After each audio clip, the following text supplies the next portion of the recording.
Welcome back to Print Purana. I'm Patrick Olivelle. Today, let us do a little thought experiment. Imagine taking a trip to India, as it was 2,200 years ago, thanks to AI and the recently discovered technology of time travel. You are transported to northern India. You hire a horse carriage and a travel guide. You travel the length and breadth of India. Something, however, was bugging you.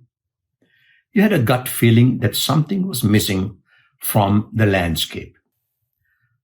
So you turned to your travel guide and asked, "Where have all the temples gone?" The guide was puzzled. He had no idea what you were talking about. "What is a temple?" he asked. During this period in ancient India, there were no Hindu temples.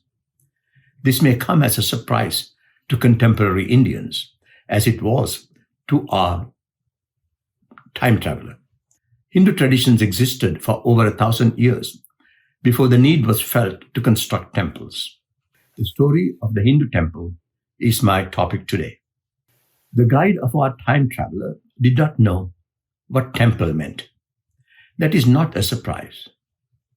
In the most ancient period, there was probably no term for a temple.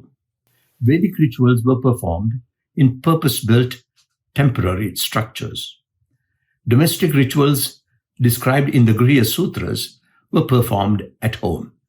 Any reference to a temple is absent in the oldest of the Dharma Shastras, the Apastamba Dharma Sutra, going back probably to the 3rd century before the Common Era.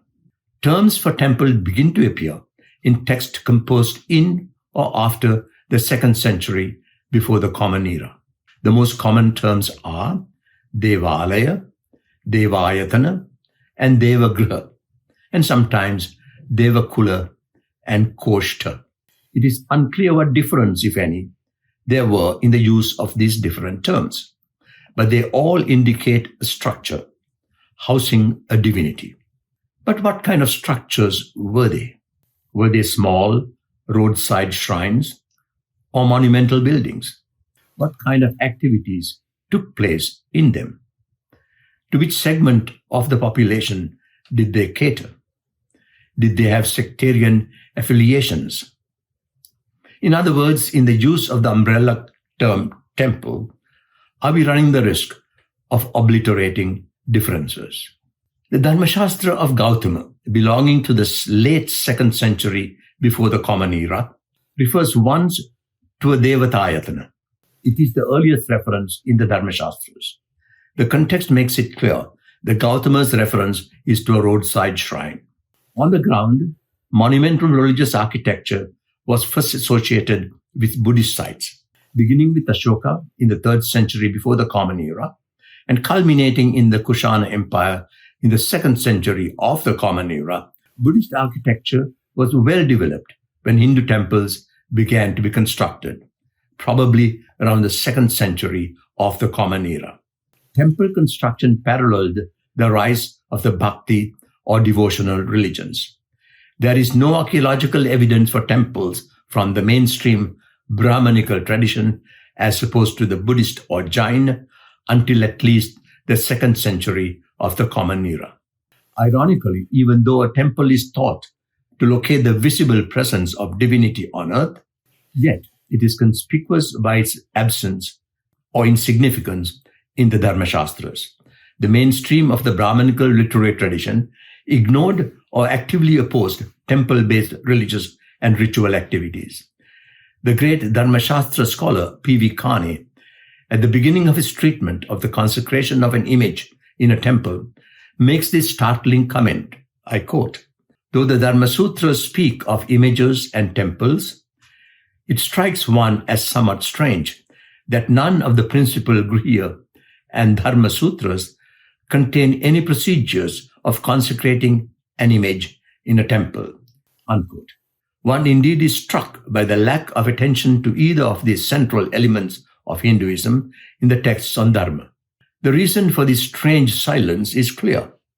The texts of mainstream Brahmanism were not interested in in images or temples or what goes on in them, and viewed them with suspicion and disdain. The religion and rituals of mainstream Brahmanism were domestic, solidly based in the home. Activities recommended or enjoined by these texts were not meant to take place within a temple. The low prestige of the temple is indicated by the Vishnu Smriti when it says that Vedic recitation should not be carried out in a temple, in a cemetery, at a crossroads, or on a road. Placing temple next to cemetery is telling. These texts do refer to Brahmin ritual specialists associated with temples, however, using the term Devalaka. These Devalaka priests were despised by the authors of the Dharmashastras and possibly by the mainstream Brahmanical tradition represented by them. The Devalaka is listed among those who should not be invited to an ancestral offering or shraddha. Manu lists them between a physician and a butcher, not people a priest would want to be associated with. Where were temples of the early period located? Here is a clue.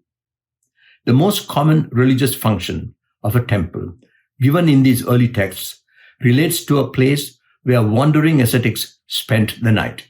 The Vasishtha Dharma Sutra gives a list: outskirts of a temple, village, abandoned house, and foot of a tree.